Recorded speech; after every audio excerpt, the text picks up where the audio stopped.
Same old song. It's been a little while since we've done the last one, but hey, we're still here. When was it even? I don't even remember. All the days are melting together now. I know, day drink, he's got me faded, bro. So For real. Oh well, that's all right. Lockdown land again. That one, we're bringing you quality content as always. Yeah, that's what we do. I'm sick of training outside. My feet are destroyed. I'm cut to pieces. As I said, you got those bush feet now. You gotta let us back indoors, man. I'm destroying myself out here. You gotta moisturize those tootsies, bro. No, yeah, I'm figuring it out slowly but surely. All right, let's get into it. So, special episode. We got a guest online from here, so let's just do a little bit of a run sheet. So, from there, so WKN state champ, WPMF Commonwealth champ. At the height of his career, he was ranked number 5 in WBC. He had a really entertaining fight against Sean Clancy for the international BC title and lost a split decision. Yeah, one of those ones. Training out of the pit under Blair Smith. WA, it is Roy the Rebel Wills. How are you today, sir? Yeah, I'm good, guys. How are you guys?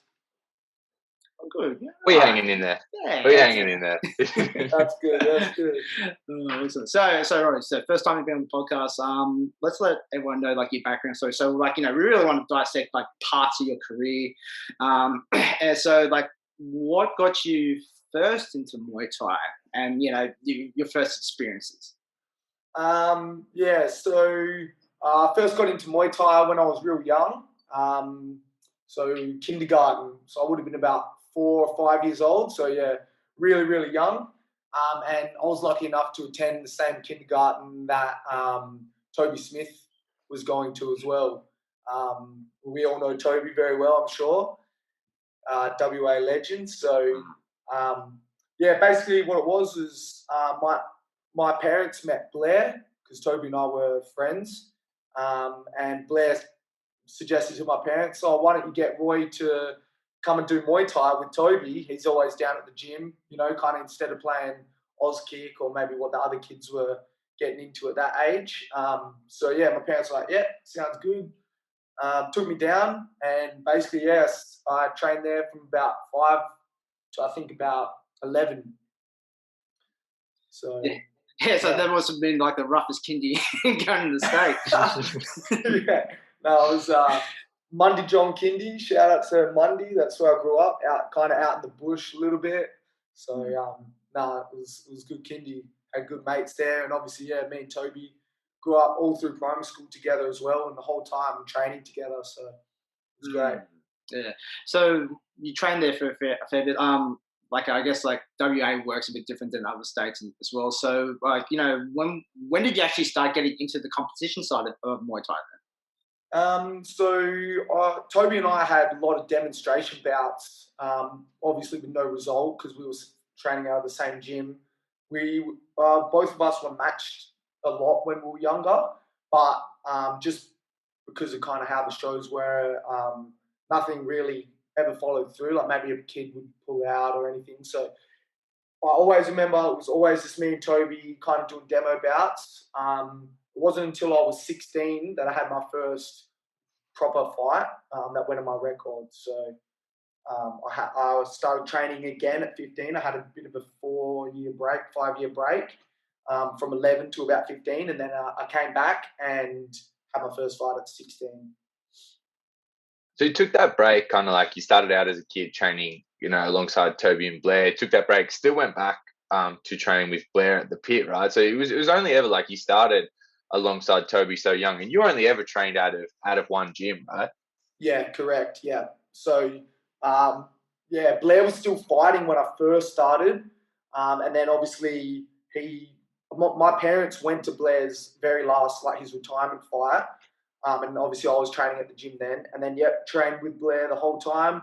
Had a break. I never trained Muay Thai in my break, so I tried a lot of other sports, basketball. Played a bit of footy, like got selected for the South Fremantle development squad, but didn't really progress it further than that.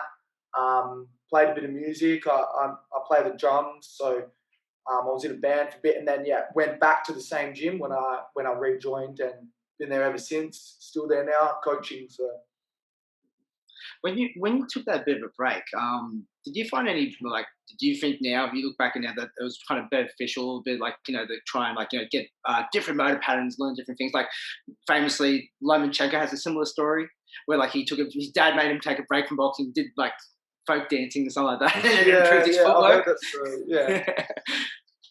Yeah, I mean, definitely looking back, I had some good years, like learned some great skills. I think like having a wide range of kind of sports that you can like dip into, especially as a child when you're kind of learning your fine hand movements, your hand-eye coordination, things like that. I think like doing a lot of kind of different sports can definitely help. Looking back now, like one of the things I always say is with my drumming, because I liked playing metal like songs. I used to really like Metallica and all the kind of fast-paced songs. And I really honestly think that like it helped with my kicking when I first started. And then when I went back to the gym, I had really strong kicks kind of already because my legs were strong from drumming. So there's definitely benefits to all the other sports I think that I did. Some more than others, but yeah. Well, it's interesting that you say that, because like kind of one of my next questions was going to be like, of course, training at one gym it's a lot of time for a single trainer to kind of develop your style and work on things and let things come out like that. And of course, Blair had that sort of oversight the whole way through. Like I was going to ask, I mean, you mentioned like the drumming helped with your kicks. If anyone has seen you fight, they know kicking was your thing. Just letting the hard right kicks fly. So it's funny that you mentioned that, because I was going to ask, I guess how you feel you built your style, like what the influences were for it to come together. And I wasn't expecting one of those dances to be drumming. Yeah. Well, I think definitely when I first started out, I honestly, I tell a lot of people that have had like under 20 fights. We've got a strong young group at the gym that have had under 20 fights at the moment, about 5 or 6 of them. And I always tell them I didn't get my style that I'm known for now until I'd had between 20 and 30 fights.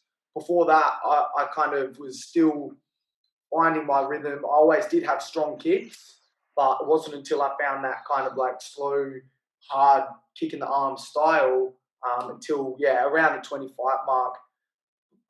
At the pit, the way that we train, we kind of don't really identify styles, especially back in the day when it was just fighters gym. It was very intense.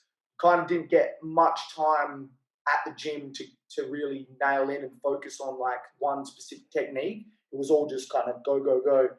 I found my style just through having to adapt to certain opponents. Because I fought so often, it was pretty handy to be able to identify what I needed to do every fight and then quickly work on it in the gym and then apply it in the next fight a month later, 6 weeks later, whatever it might have been. So I think I fought 6 southpaws in a row from about fight 13 to 19 or something. And obviously against a southpaw as a right-hander, right kick was my main weapon. So I had almost a 9-month period where I was just focusing on my right kick. And I really enjoyed that. I don't even know if I'd be known as a strong right kicker if I hadn't had those 6 fights. Definitely. Like, let's talk about like some of those fights that you had from there, because like you got a laundry list of like great fighters that you fought, and that made you the great fighter that you were. So like so like we said in the intro, let's talk about that Sean Clancy fight. Like, tell us about the experience, like being given the opportunity, getting flown over there. How's the whole experience of everything? Yeah. Oh man, that experience was amazing. We obviously Toby fought on the same card, so he fought Hamza for the WBC world title. So getting to fly over there first off with like my best mate since kindergarten, to do the things that we both absolutely love and grown up doing together, was absolutely surreal to me. I just enjoyed every second of it, even the weight cut, the lead up. We were there for a week, just under a week. before the weigh-in and the fight, obviously to get acclimatized to the time zone and the weather and all that stuff. We went in March, so just coming out of their winter. So it was still pretty cold over there. I think like 1 degree, 2 degree days. But that show was really well run as well. And yeah, just to be given the chance to fight for that belt.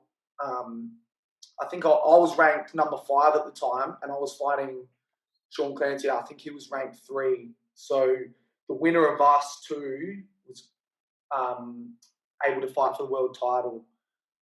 And just to be considered for that, like when I started, this was never kind of like, obviously I wanted to do well in the sport, but I just took it day by day.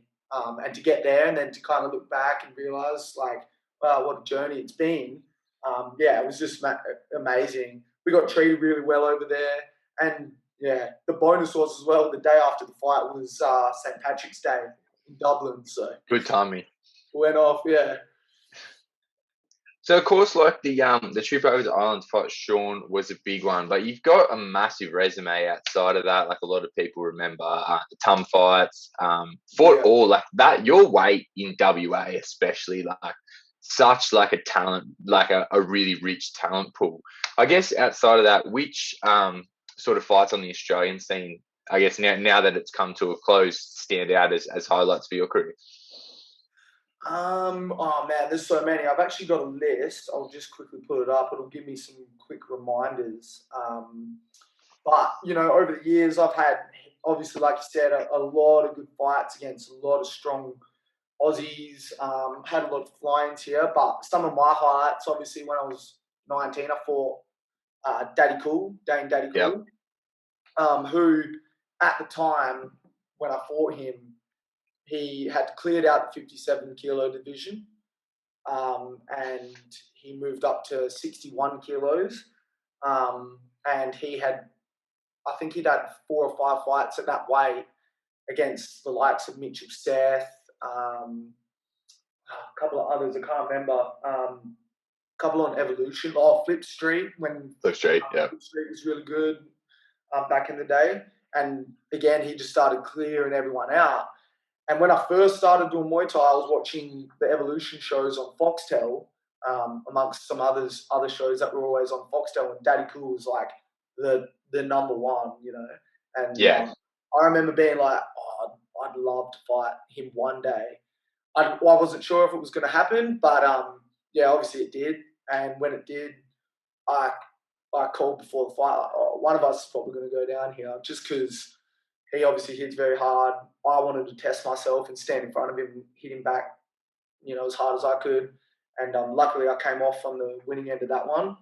So that one was probably like the highlight of my first half of my career. Probably one of the top Aussies I've ever fought and beaten. But yeah, I fought Alexi Petroulis. He's a top Aussie.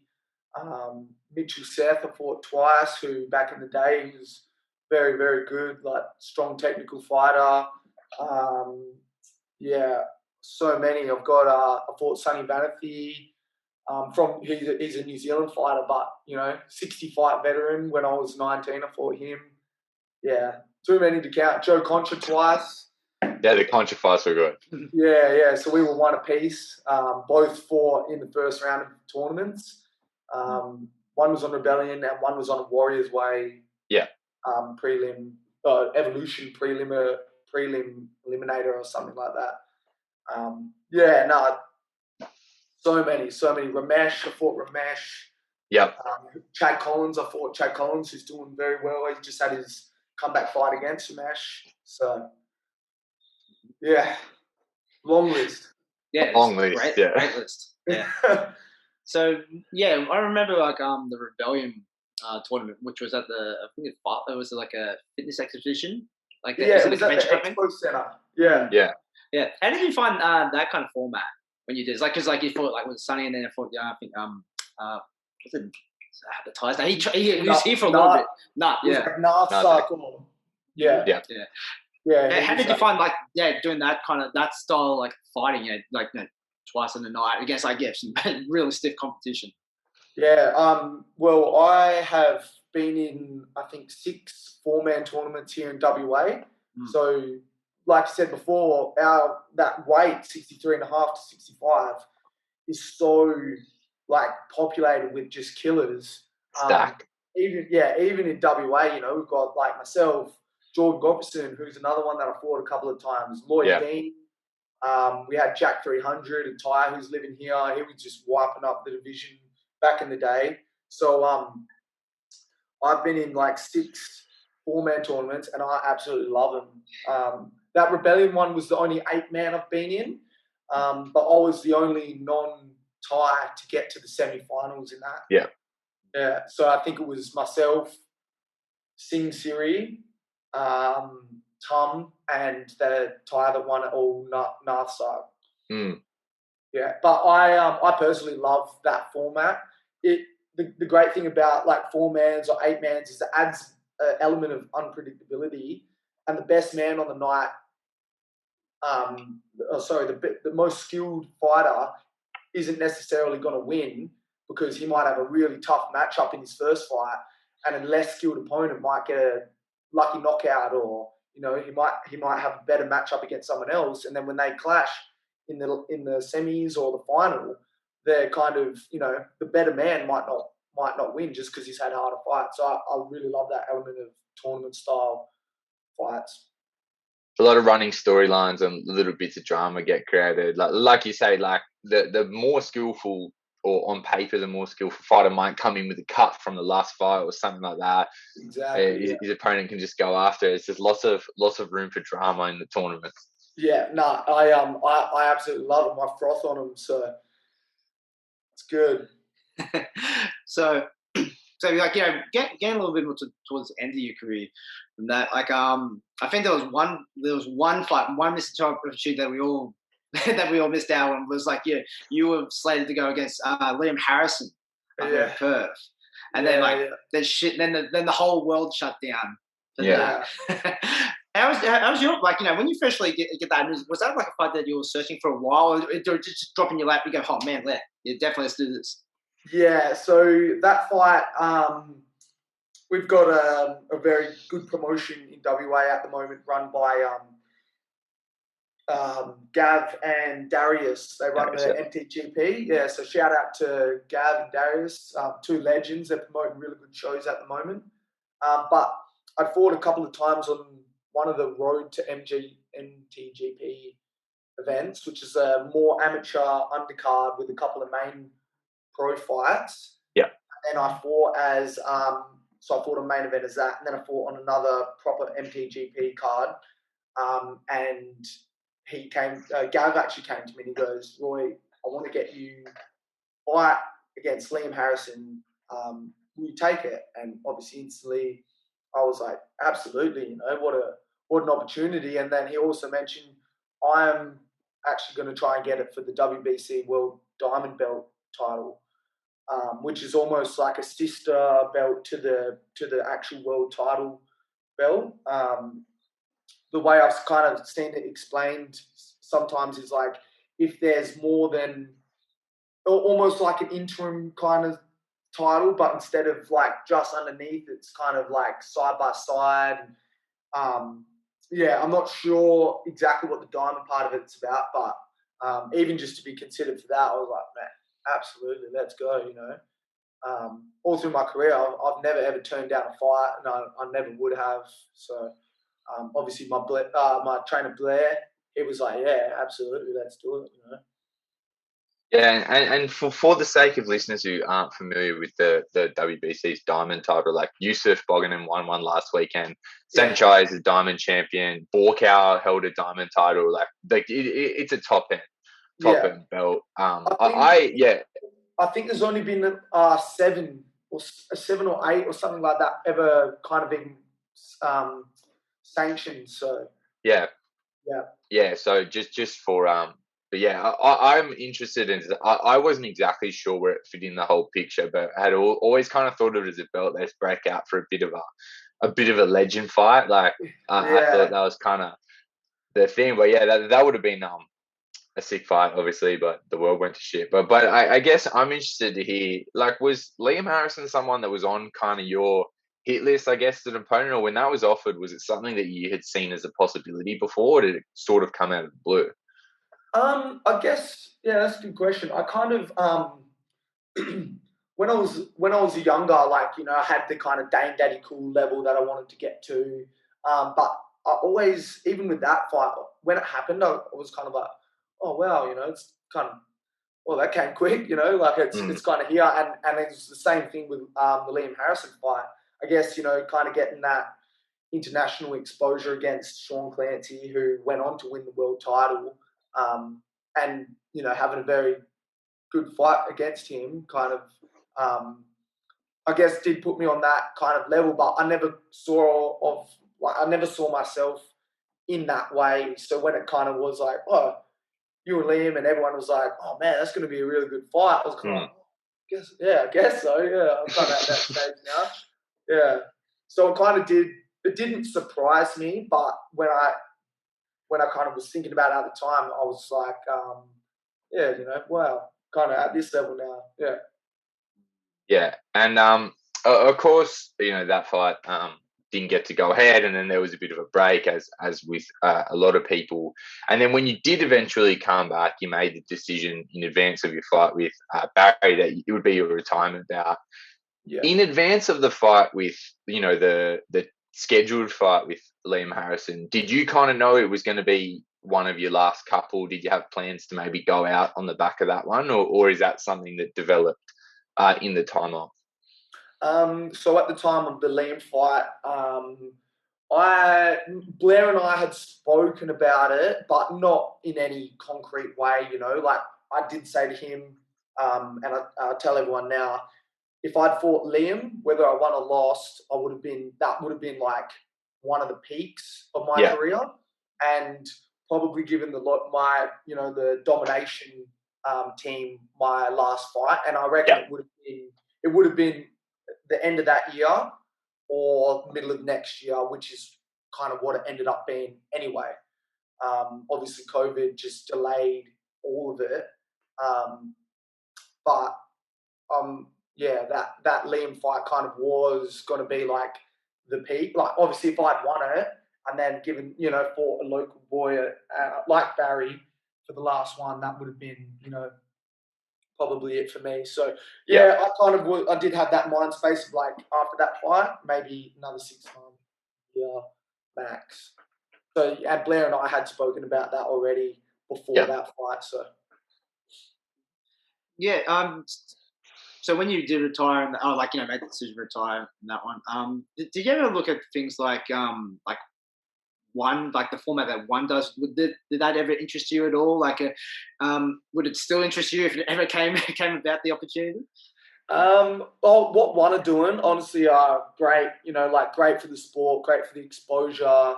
I really do wish that one used like 8-ounce like gloves still. I think the small gloves just adds like a element to a Muay Thai fight that slightly alters it from authentic Muay Thai, if that makes sense. I love what they do. And if I was ever given a shot, I 100% would have jumped on, because I'm, you know, always up for any opportunity. I never turn down any fights, so I would have jumped on for sure. I wouldn't come out of retirement for it though. No way. I'm enjoying. Staying retired. Well, that's good. Like, stick to your guns. You know, you just live it now. Yeah, that's it. I actually don't think I would have, like, the way that they do their hydration tests and weight cuts and stuff. Not that I cut weight dangerously at all, but I don't think the method I used to cut weight would have passed their tests anyway. I probably would have had to fight a little bit heavier than my normal fight weight, just because of I would have been cutting a little bit less to pass their tests. Your method, that kind of more traditional, just sort of plastics and jogging and stuff like that? At the start of my career, when there was kind of like, 10 years ago, there wasn't much. Well, here we had really no knowledge of other than Thailand's way of doing things, which is sweatsuit, Yeah. really low food intake for the last week, all that stuff. But like now in the last 3 years, 4 years, especially here, like so much science has come into it. One, obviously doing great things with their hydration testing, making the whole process a lot safer. I wish I knew about it when I first started, instead of kind of suffering all those times. But in my last few fights, it was just safely water loading so that when the weight that, weighing day came, I could easily just drop the weight, not feel too uncomfortable, weigh in, and then safely hydrate back again. So in the last couple of years, I really got a hold of like a handle of the process and all that. But early on, it was just kind of like sweatsuit, off you go on a 40-degree day, go running. Yeah. Yeah, cool. So Roy, tell me what it's like training under the pit master or the pit boss, Blair Smith. Is he like on Facebook? Is everything in all caps? It actually is. Yeah. If you can imagine the way that he speaks in those capital letters, that is how he speaks to me. But Blair, honestly, he's I'm sure as everyone knows, he's got his very unique way of speaking, living, training. It's all 100%. He puts 100% into everything that he does, and he expects that in return, So back in the day when I first started, he ran fighters only classes out at the back of his house in a shed, fully set up as a Muay Thai gym. We had an outdoor ring. He had a shed. Inside was matted with bags on the walls, a small ring inside so we could spar when it rained and all that stuff. And back then it was just full intensity. And I honestly believe that's why, 5-6 years ago, we had one of the strongest teams, going around Australia. We had really strong fighters. And we still, to this day, hold that intensity.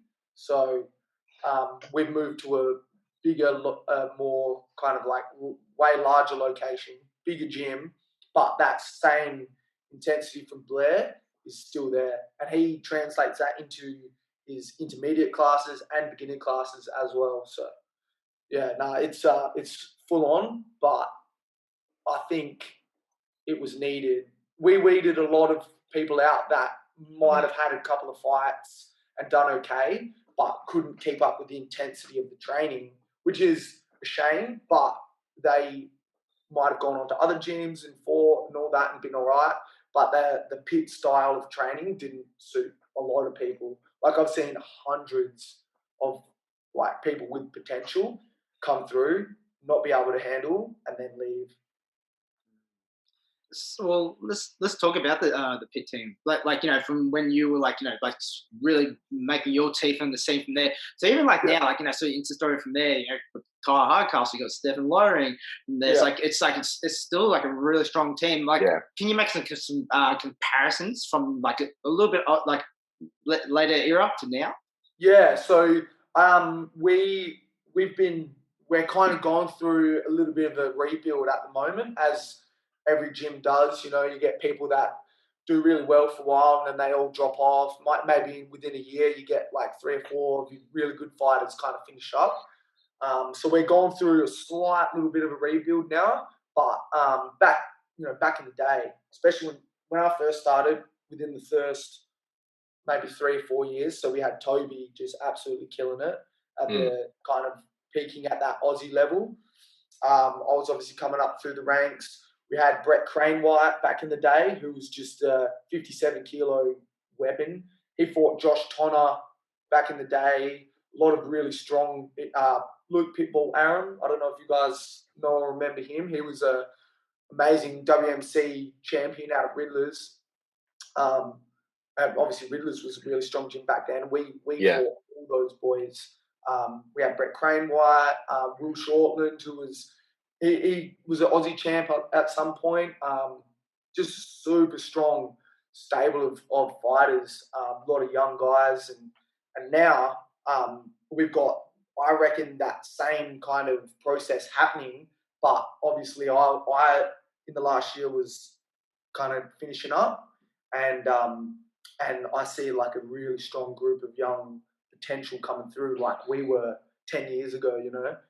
So we've got Leo Nguyen, who Leo's really good. Yeah, he's had, I think, around 15 fights now, and really just coming into his form. Kean Lockheed, Yep. Really tall, strong clinch fighter. These boys are all fighting in 2 weeks on domination. Cam versus Zach is going to be a really good fight. That's a top match. Oh man, their first fight was absolutely insane. I actually think it was probably fight of the year. Just watching all the fights from around the nation. Obviously, there wasn't that many. More slim pickings, but man, that fight, even in a packed year, I reckon that fight would have probably got that spot.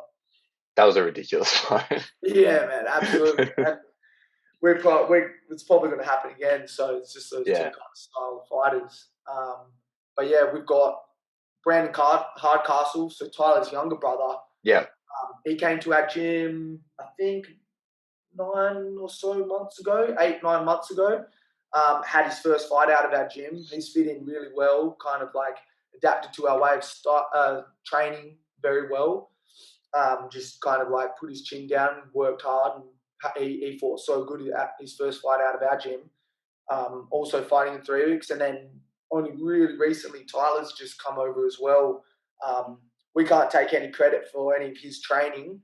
Obviously, Darren's done an excellent job with him as a fighter. So all we can do with him is just get him to try and adapt to our way of training now, and he's experienced enough to thrive, I think, in any kind of location. So like I said before, we've got such a strong team. Obviously, Stefan Lottering, he was an Aussie champion. He's down, still training a lot. I think. I don't know when his next fight is. Soon, though, I think in a couple of months, we're trying to get him on. There's hardly any opponents at his weight. He was matched with Jaden from Queensland, right, on the on that Victorian show. And obviously the lockdowns and all that happened and changed things. So we've got really, really strong heavyweight. Big Al, Alex, the Viking. Yeah. Yeah, so we've got such a strong team at the moment, and all getting that kind of same treatment that we got a few years ago. So and so you're of course doing a bit more on the coaching side now. Where do you kind of fit in for the fight team now? You're in every day, holding the pads. You're kind of instructing at an intermediate level. What role have you taken on at the pit post retirement? Yeah, so it was pretty clean swap over from me finishing up my fight career to Blair. Basically, Blair's original plan before COVID was to live half here, half in Thailand, back and forth every couple of months. So he needed someone, to kind of be at the gym and run the gym while he wasn't here. So this was meant to happen a little while ago, and the plans just got put off. So when the swap happened, I basically went straight from fight training. 2 weeks later, started taking all the classes, quit my my other job, my other full-time job, and I'm at the gym full-time now. So take all the fighters, trying to coach them, hold pads for them. Blair's still down at the gym every day. He trains a lot himself, and he's still there whacking everyone with a stick when they're not doing knees on the bag properly and that. So it's good, like being able to jump into that role and still have Blair there as well, just to kind of help me along and help me get my feet in the water kind of thing. And how did you find like you mentioned, it was kind of just a bit of a snap transition from fighting to coaching. Did you find it relatively seamless? You just fit in naturally, or it's kind of a different kettle of fish compared to the fighting side of things? No, it was actually so easy, like I was down there a lot anyway, you know, and it was funny when I first started going down there and taking the morning classes. I'd go down there and kind of just in my casual, you know, gym wear and all that, and I'd feel so guilty because it felt like I was having a day off work to be at the gym. And I'd get home and my wife would be, you know, oh, how was training? Like, not how was work, you know. And I'm like, oh, yeah, it was good, you know. I still move around in there, you know, if there's odd numbers with the boys or jumping, clinching. And Yeah. so, yeah, it's good, man. I'm loving it. It was a super easy transition. Gave my work a lot of notice. And I've had a great boss at my old work. I was a painter. So, yeah, he was super happy for me and super accepting and, yeah, all that. So, no, it's been really easy transition. Awesome. And as we kind of touched on at the beginning, you were a pit fighter from the age of 6 all the way through, and now coaching at the pit. Of course, you'll embody some of those same kind of training values that just come naturally to the pit, but you also have a careers and a ton of fights worth of experience to kind of put your own spin on it. I guess I'm always interested to hear from experienced fighters who become coaches. Do you find you do things very similarly to how you were trained in the beginning, or you've made a lot of changes? Like, how do you find the way you coach fighters compares to the way that things were done when you started out? So we're pretty lucky at the pit. Like, really nothing's changed since when I started to now. Really, the only thing that's changed is like the order of how we do everything in a training session. So, because we used to do, you know, the kind of like knees, teeps on the bag, ab workout at the end of our sessions back in the shed days.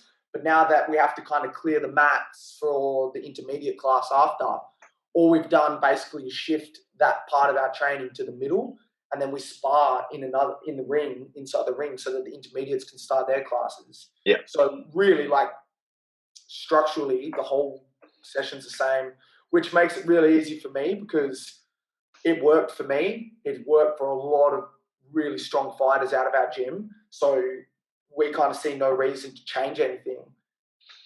It'll probably work for the fighters we've got at the moment because most of them have had a few fights out of our gym and they're loving it and they're kind of like starting that rise, I think. A couple of them are knocking on the door of like national level and all that. Mm-hmm. So, we, like, as a coach and as a fighter, I think because it works so well for me, I'm happy with just kind of doing the same. If it ain't broke, don't fix it, right? Yeah, like, obviously there's always little things, you know, like, I think by the time, you know, I think Blair's last fight was, you know, would have been like between 25 and 30 years ago now, or maybe between 20 and 25 years ago. So, you know, between his last fight camp and now is a long time. And because my fight camps are so fresh, I think I can relate a little bit more to the fighters now when maybe they get an injury or something like that. And instead of being like, doesn't matter, just, you know, come on, let's go. I think because I've just freshly been through a lot of it, I'm like, all right, this is what you need to do. This is how you need to take care of it. And this is when you need to be back in training. That is what worked for me. I think it will probably work great for you. So I think that's a pretty big advantage we've got at the moment is because it's so fresh for me. Like, I can relate to a lot of the hard things that happen during fight camp.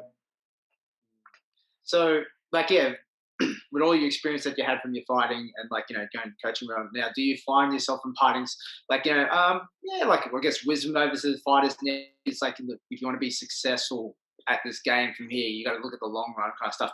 What's the main kind of pointers that you always kind of give out to the guys to kind of can remind them, you know, to, like, you know, for a successful path?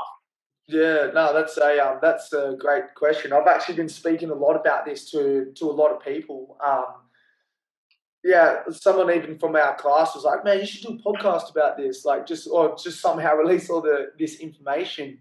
But I've actually got a Word document written up on my computer of just like the things that I think young fighters should value above all else and how they should try and work it in if they want to be successful in Muay Thai as well as life. because I'm lucky enough that, I had the career I did, but all the while I got married, I worked a full-time job, I built my first house. So it's definitely possible. I think for a young fighter, trying to find that balance between work, social life, and obviously dedicating enough time to train so you can win your fights and not get bashed is a really hard thing to do. But it can be done, and you just got to really organize your priorities and stick to them. So if obviously everyone needs to live, we need to pay the bills, we need to pay the rent, whatever your expenses are. So you have to work, right? That's number one. I would never ever encourage anyone to go quit your job, try Muay Thai, because unless you're really, really good and you're lucky, you'll probably never get to a point where Muay Thai fighting is just paying the bills, right? Yeah. So obviously, if you can get to that point, for sure, go do that. But I think the number one advice I'd give is make sure you find a job that you can fit in comfortably for your life, but also fit in comfortably with your Muay Thai. Yeah. And there's plenty of jobs out there. Like trades are a great one. Trades usually start early, they finish early. You either get a break before training, or you can go to training early and still get an early night, ready to work the next day. Yeah. Plus, like I was a concreter for early part of my fight career, and like I just looked at it as a supplement to my training. Like strength and conditioning, pushing wheelbarrows and all that. So if you've got a labor intensive job, just look at it like that. You get an extra training in. Oh, definitely. Yeah. Like I see a lot of young guys and girls, young guys and girls get a partner, if they're 18 and they're showing real strong potential in Muay Thai, and maybe they go out a couple of times and meet someone, right? And then all of a sudden their priority shifts because they've got this, new person. And then they stop coming to Muay Thai because they have to work, and then they want to spend the rest of their time with this new exciting part of their life. And then 6 months or a year later, bang, it's over. And they're like, oh my God, I've just lost a year of Muay Thai time. And a lot of time they come back to Muay Thai. And then, so in that regards, I always try and tell people, if you're really dedicated to Muay Thai and you do meet someone, make sure the first thing you tell them is, look, I do Muay Thai, okay? You're probably not going to see me that much at night or on the weekends or ever really, but if we can work through this somehow, and like you come on this journey with me, or if it's the right person, I always say it'll work out. You just say I'll do Muay Thai, you get boom in the bag. Yeah, right? It's like an instant colour. Oh, like put a ring on the finger there. For sure. Yeah. And yeah, I think so. Between those two things, they're the two biggest things that me going through my career, I would just see so much potential in, especially young guys and girls. It happened to a couple of girls, right, that have to get a job and it never fit with Muay Thai, or they'd get a partner and they'd put Muay Thai in the backseat. Yeah, it's cool. So do you think that's good?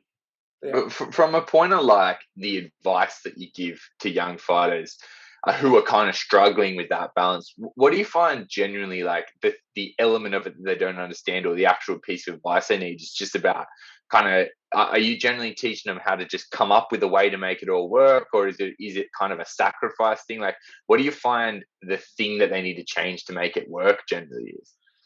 Yeah, it's always compromising. Yeah. That you always have to compromise. Like if for example you lived the perfect life, right, and you didn't have to work, then obviously you could just train Muay Thai whenever you wanted, and if you had a partner, you could spend time with them whenever you weren't doing Muay Thai. It'd be fine. But there's always that extra element for most people anyway of that work, and it takes up a massive part of your day. So you got to work, you have to sleep to train well. You have to get enough training time in, and then there's only a couple of hours left in the day for you to play around with, right? So in that couple of hours, it's really just about using your time wisely, through my career. It's so funny because like back in the day, I never ever even thought about it like I do now. That was the way I operated, and it worked really well. So I was like, I'm not going to change it. But no one told me, this is how you should do things. But I wish I knew back then, because obviously there were points in my career where I was like, maybe I won't go to training tonight. Let's, go spend time playing video games or go spend time with my partner instead. But luckily it was an extended period of time for me. But as a young guy, it did happen. And now, like, being able to pass on the knowledge to this new young group of people, they're really, really listening to it.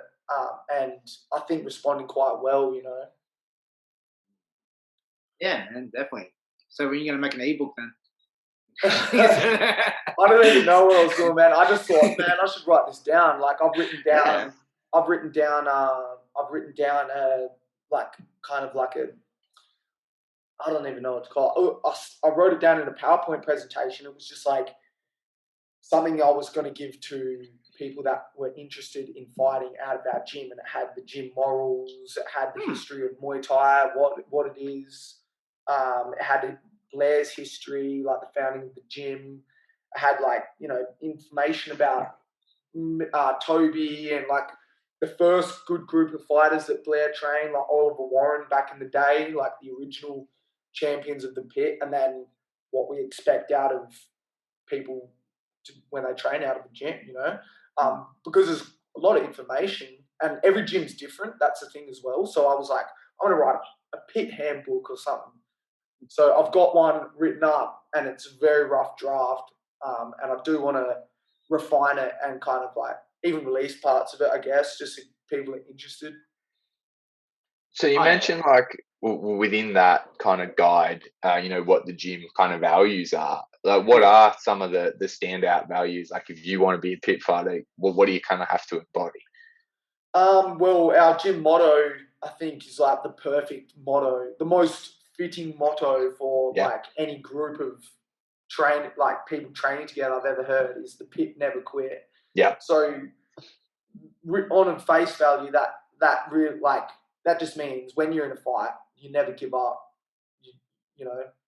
You never count yourself out of the fight. You can always come back in one way or another and always try and win, But in general, it like can be applied to everything that I've done in my life, but especially training.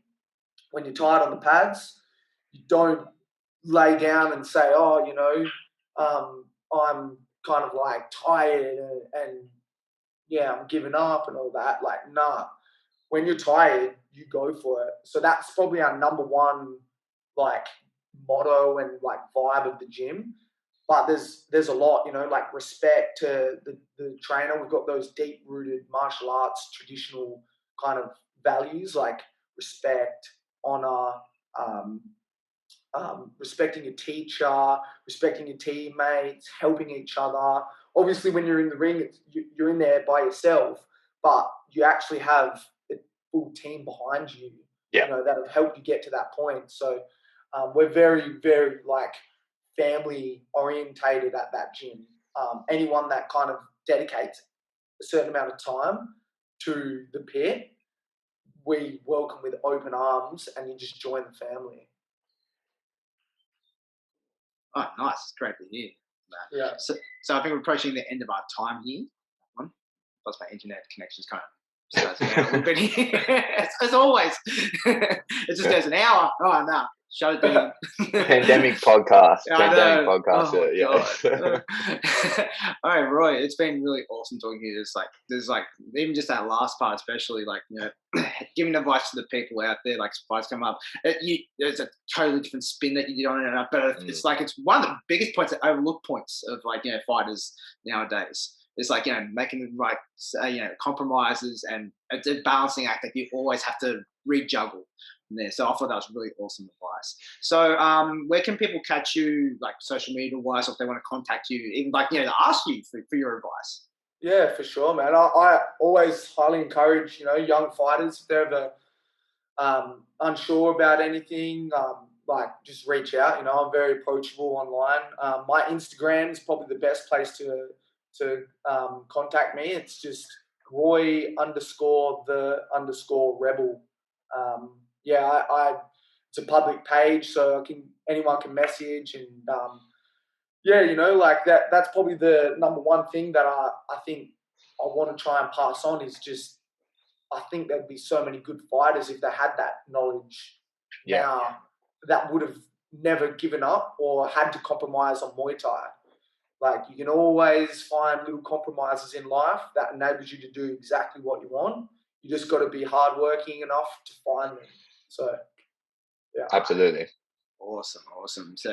So just hang around after the intro, mate. From there, speak a little bit more. But everyone else, thanks for listening again. So remember to share our shit. Share the love, okay? And catch you next time. See ya. See ya. Peace.